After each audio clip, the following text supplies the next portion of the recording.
ላቦራቶሪ ነገር ነው መሰለኝ የሚባለው እና ሄዶ ሰውየው ሲገባ እኔም ወረፋ ጠብቃለሁ እዛ ጎን ብዬ እና እኔ ያኔ እዛ ቆሜ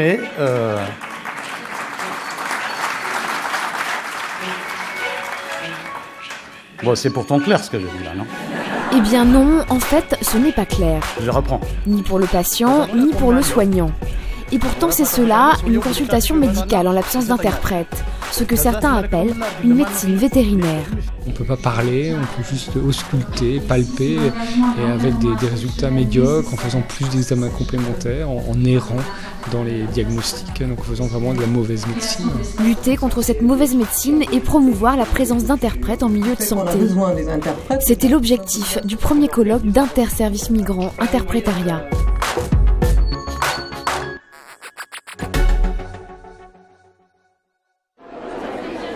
300 participants réunis au ministère de la Santé. Parmi eux, des interprètes, des médecins et des chercheurs. Tous veulent voir reconnu le rôle essentiel de l'interprète. La ministre de la Santé l'a bien compris. L'interprétariat n'est pas un luxe accessoire offert aux patients. C'est une pratique qui obéit à des impératifs éthiques avec lesquels on ne saurait transiger.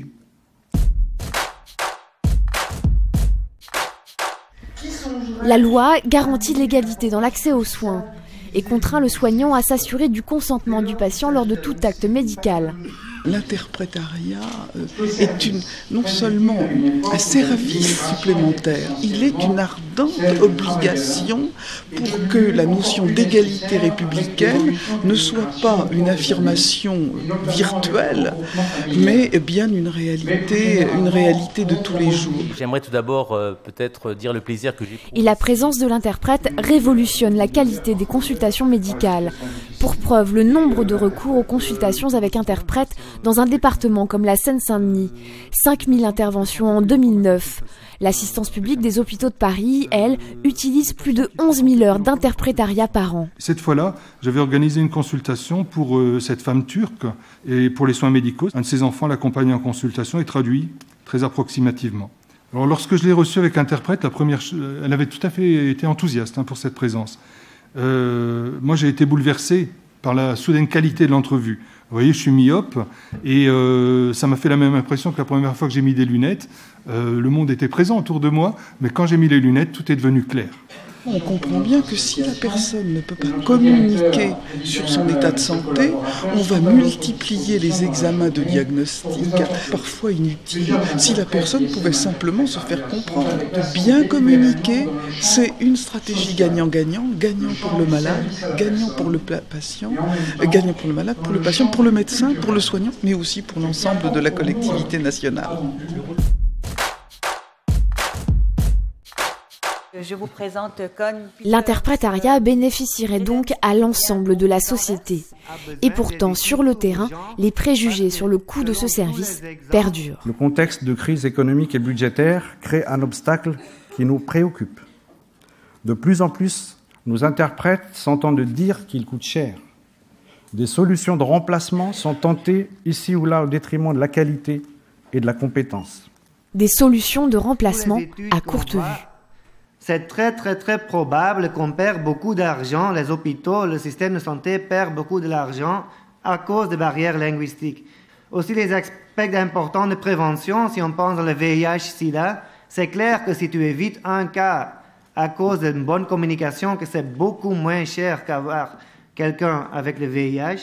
Et la prévention n'est pas seule en cause. Beaucoup de patients, ne sachant pas bien s'exprimer, hésitent à se rendre chez le médecin ou à l'hôpital. Dans les centres de soins de médecins du monde, et ça c'est dramatique, on estime que 18% des patients qui arrivent en consultation y arrivent tardivement. Et tout ça du fait de problèmes de barrières linguistiques. Conséquence, ils doivent faire l'objet de traitements souvent plus coûteux ou nécessitent des hospitalisations qui auraient pu être évitées. Du point de vue du gestionnaire hospitalier, c'est vrai, à qui on demande aujourd'hui la qualité des soins et de maîtriser les coûts, c'est vrai qu'on est tout à fait dans le sujet. Les malentendus interculturels se payent cher, en temps, en souffrance inutile pour les patients et en dépenses superflues. En l'absence d'interprète, le personnel médical gère l'urgence et se débrouille comme il peut. L'utilisation aberrante de l'anglais. Souvent avec un peu d'anglais, langue internationale, mais dont la compréhension comme l'usage très approximatif rendent les diagnostics plus qu'imprécis.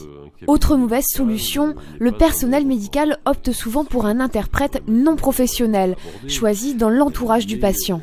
Les maris, les épouses, les fratries, les chefs de communauté, les employeurs sont des personnes qu'on a beaucoup tendance à solliciter en tant que personnes de confiance en se disant c'est des gens qui sont en empathie ou qui ont un intérêt à ce que ces personnes expriment bien ce qu'ils ont en tant que problème. La seule chose, c'est que à partir du moment où vous mettez quelqu'un en situation de faire comprendre sa souffrance ou son besoin de soins, vous le mettez aussi en situation de pouvoir par rapport à la personne. Un des obstacles les plus importants à l'utilisation d'interprètes professionnels, c'est la représentation encore trop importante chez de nombreux professionnels de santé qu'il n'y en aurait pas besoin, qu'on pourrait faire avec les moyens du bord, qu'il suffit d'être gentil ou qu'il suffit de faire appel à un interprète de fortune. Donc ce qui a été important aujourd'hui, ça a été de montrer combien toutes ces solutions de fortune sont de mauvaises solutions. Conclusion, la bonne solution, c'est bien l'interprète professionnel qui seul rend possible la communication entre le patient et le professionnel de santé. Pourquoi finalement introduire ce tiers en L'interprète est un passeur d'une langue à l'autre, mais aussi d'une culture à l'autre. Moi-même étant interprète d'italien, il m'est arrivé d'avoir à expliquer aux médecins pourquoi la famille d'un patient, quand on leur disait que tout va bien, eh bien, ils étaient particulièrement inquiets. Parce que dans une culture plus paternaliste, eh bien, parfois dire que tout va bien peut cacher des informations qui sont bien plus troublantes. Et inversement, il fallait expliquer à la famille qu'ici, si on dit tout va bien, c'est vrai, la plupart du temps. Passeur interculturel, mais aussi passeur social. Car si l'interprète se fait la voix du soignant, il porte aussi celle du migrant, celle de quelqu'un qui peut se sentir inférieur au médecin face à lui. D'abord à cause de son statut de malade et aussi tout simplement à cause de son statut d'immigré. L'interprète, il va permettre quelque chose d'assez extraordinaire. C'est comme il a cette double appartenance, mais une double appartenance qu'il a probablement peut-être lui aussi passé par des vécus de précarité, des vécus d'exclusion, des vécus de xénophobie, etc. Il va pouvoir, si on lui donne un rôle de véritable partenaire, permettre de rééquilibrer la relation entre le soignant et le patient. Et ça, c'est extrêmement précieux. Au cours de la consultation médicale, l'interprète a donc un rôle et une responsabilité à part entière. Les interprètes sont soumis au secret, au respect du secret médical comme les soignants. Il a sa propre éthique.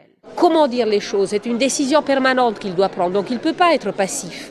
Ce n'est pas une machine, il a des décisions à prendre, ne fût-ce que quel terme vais-je utiliser au mieux maintenant. Et c'est un acte d'engagement que de choisir un terme ou de ne pas le choisir. Donc la notion de neutralité est vraiment inadéquate. Par contre, un interprète doit être impartial dans la mesure où il ne doit pas se faire le représentant de l'un ou le représentant de l'autre. Il doit peser et surtout pas, il doit être en même temps le représentant des deux, on pourrait dire. Des interprètes professionnels et bien formés, présents partout au sein du système de santé. C'est le vœu pieux des participants au colloque qui s'est déroulé au ministère de la Santé. Un vœu qui permettrait tout simplement de respecter le serment fondateur de la médecine, formulé par Hippocrate il y a plus de 2000 ans et rappelé par Martial Lesay. Je respecterai toutes les personnes, leur autonomie et leur volonté, sans aucune discrimination selon leur état ou leur conviction. J'interviendrai pour les protéger si elles sont affaiblies, vulnérables ou menacées dans leur dignité ou leur intégrité. Je vous remercie.